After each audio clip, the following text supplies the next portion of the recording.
Oi pessoal, tudo bem com vocês? Bem-vindos para mais um Evangelho, onde nós estudamos, o livro Evangelho segundo o Espiritismo, então vamos seguindo em sequência, E hoje vamos ver um texto que eu acho lindo e maravilhoso, que é a afabilidade e a doçura. É um texto curtinho, tá? Então, primeiramente, pause esse vídeo e vai pegar seu copo de água ou sua garrafa de água, porque é extremamente importante, no momento do Evangelho. Pois assim os espíritos podem fluidificar a sua aguinha, tá? Vou fazer a prece de início, tá? E aí já vamos começar. Muito obrigada, Senhor Jesus, muito obrigada, Deus, muito obrigada a todos os bons espíritos por essa oportunidade maravilhosa de estar fazendo o Evangelho. Que o Senhor nos auxilie, nos ilumine e nos mostre o caminho da redenção.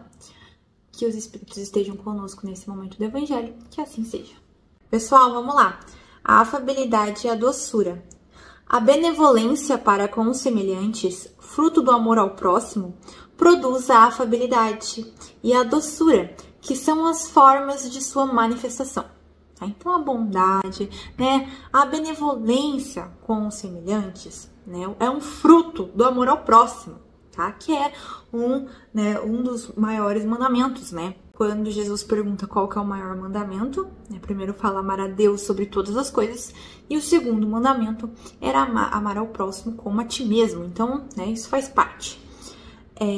Porém, ele já começa citando aqui que o mundo está repleto de pessoas que têm o sorriso nos lábios e o veneno no coração, que são mansas sobre a condição de nada lhes machucar, mas que mordem a menor contrariedade, cuja língua dourada, quando falam face a face, se transforma em dardo envenenado quando estão por detrás. Então, o que ele quer dizer com isso, gente? Não adianta você ser só uma pessoa que fala bonito, que fala coisas boas, fala coisas belas, tá? Porque o que tá dentro de si é o que importa, é o mais valioso, tá? E você, se algum de vocês acham que pode ser enganar a espiritualidade, esqueçam, tá? Não se pode enganar a espiritualidade. Eles sabem de tudo, todas as suas intenções, os seus pensamentos, as suas atitudes, os seus sentimentos, tudo, tá?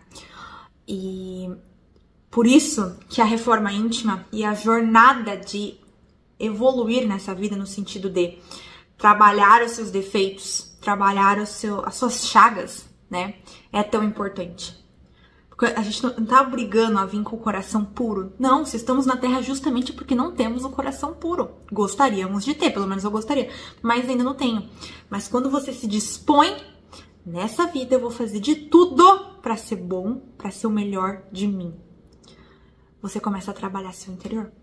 E aí o seu coração vai tirando aquele veneno e vai transformando e melhorando.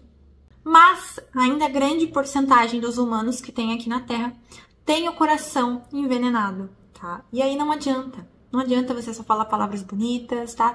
Algumas pessoas você pode até enganar, mas a Deus e a espiritualidade você jamais enganará, tá? Então tenham sempre isso em mente. E aí ele continua falando o seguinte: a essa classe pertence aqueles homens benignos por fora e que tiranos domésticos fazem sua família e seus subordinados sofrer com o peso de seu orgulho. Lembra, gente, que o orgulho é sempre a base de tudo, tá? E de sua tirania, querendo compensar assim o constrangimento a que se submetem fora de casa. Não ousando agir autoritariamente com estranhos, que os recolocariam no seu lugar, querem pelo menos ser temidos pelos os que não podem resistir-lhes. Sua vaidade alegra-se por poderem dizer: aqui eu mando e sou obedecido. Então, gente, sabe aquelas pessoas que são uma coisa na rua e em casa é outra? É exatamente desse tipo de pessoa que eles estão falando. Então, sim, tem pessoas que saem na rua, gente, eu conheci uma pessoa, eu convivi com uma pessoa a minha vida inteira, que na rua era um anjo, era uma pessoa, nossa, todo mundo falava bem, sabe? Aquela pessoa boa, gente boa, sabe?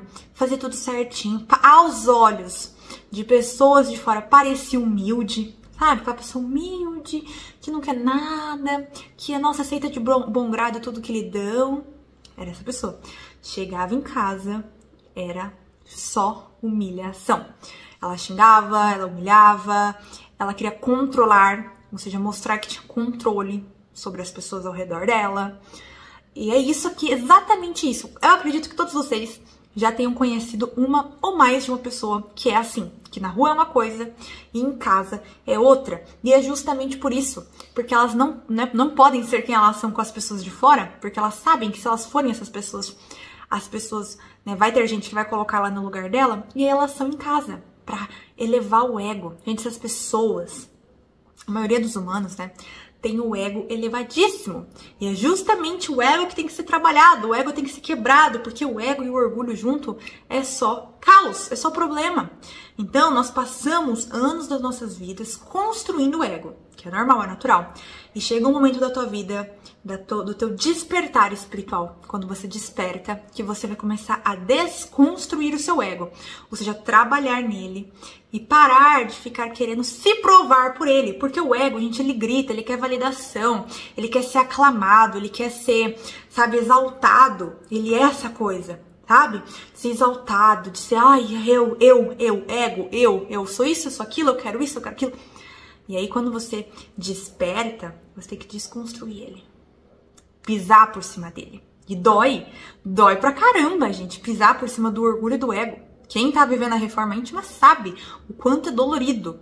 Mas é isso que nos eleva e nos aproxima de Jesus.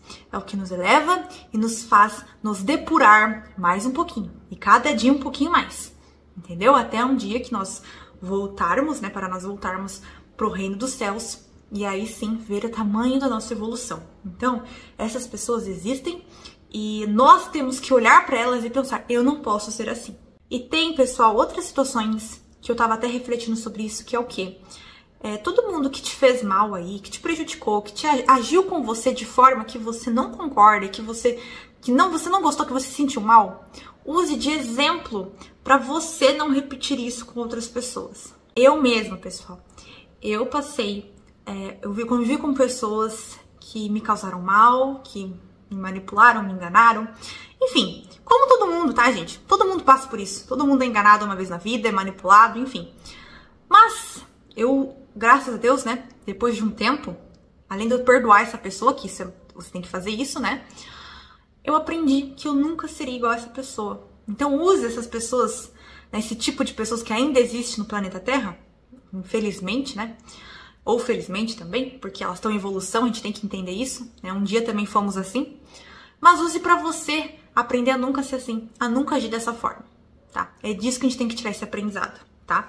Mas também não aceite ser pisada por essa pessoa, claro, né? E aí, ó, o que ele fala aqui. Não basta que os lábios falem leite e mel, se o coração nada tem a ver com isso. Trata-se de hipocrisia. E sabe o que é mais engraçado, pessoal? Que até os hipócritas odeiam hipocrisia. Então, por favor, não sejam hipócritas, sabe? Sejam o que vocês falam é o que vocês têm no coração. Sejam assim. E para vocês falarem coisas boas, trabalhem no teu interior, no teu coração. Não seja igual essas pessoas que até conseguem atuar falando coisas boas, mas o coração tá todo envenenado, tá todo cheio de chagas, machucado, sabe? Aquele cuja afabilidade e a doçura não são fingidas, nunca se contradiz. Porque uma hora, pessoal, a gente sabe, se as pessoas, mesmo que elas tentem nos enganar, uma hora elas caem. Porque não tem como sustentar. Porque o que você é sempre se revela. Então, se você é uma boa pessoa, nunca você vai se contradizer. Porque você é aquilo e acabou. A verdade sempre será dita. A verdade sempre vai vir à tona. E as pessoas vão saber. Isso é maravilhoso. É o mesmo sempre diante do mundo e na intimidade. Ele sabe, aliás, que pode enganar os homens pelas aparências, mas não pode enganar a Deus. E isso também é uma coisa do orgulho. Essas pessoas que acham que pode enganar Deus, é porque elas acham que não pode existir um ser melhor, maior, muito mais evoluído e misericordioso que elas, que é o nosso querido Pai, né? Papai do céu, Deus. Então elas acabam agindo dessa forma, mas você, né, todos nós aí que estamos aqui, sabemos que nunca podemos e também nem queremos, pelo menos eu não quero, enganar a Deus, né? Então, que nós sejamos o que cultivamos aqui dentro e o que nós falamos, né? Que seja tudo verdade. O que falamos, o que sentimos, o que pensamos, sempre, tá bom? vou fazer a prece para encerrarmos. E aí vocês podem tomar a aguinha de vocês, tá bom? Muito obrigada, Senhor Jesus. Muito obrigada, Deus. Muito obrigada a todos os bons espíritos por tudo. Encerramos esse evangelho aqui, assim seja. Um beijo, tchau!